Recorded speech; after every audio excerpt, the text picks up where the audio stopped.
আপনারা যে আন্দোলন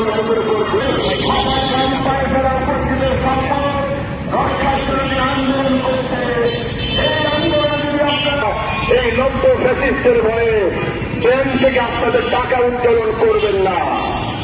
আপনাদেরকে আমরা বরখাস্ত করব না। এই গ্রাহকদের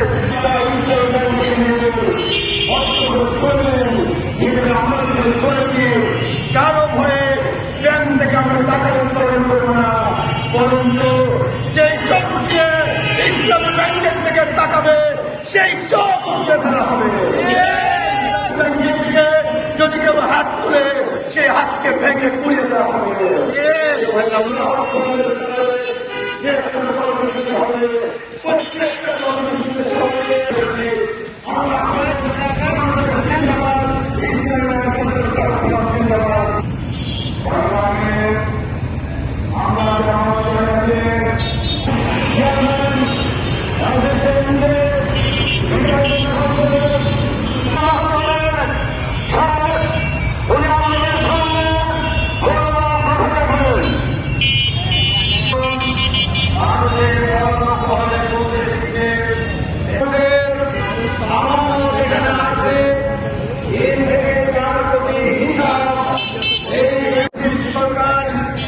ক্ষমতায় আসার পরে ইসলামী ব্যাংকের চেয়ারম্যান নিযুক্তের মাধ্যমে কোটি কোটি টাকা ইসলামী ব্যাংক থেকে লোপাট করে বিদেশে পাচার করেছে, মানুষের টাকা আত্মসাৎ করেছে।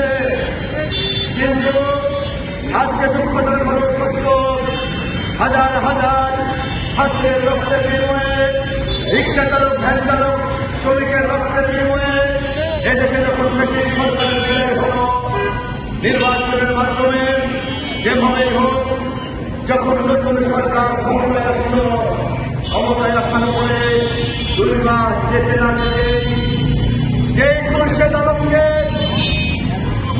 বিপ্লবের পরে এদেশের তৌহিদি জনতা টেনে হিঁচড়ে বাংলাদেশ ব্যাংক থেকে বিতর্ক করেছিল, সেই ফ্যাসিস্ট আওয়ামী লীগের দোসর খুরশেদ আলমকে বিএনপি সরকারের এত কেন পছন্দ হলো বাংলাদেশের মানুষ জানতে চায়।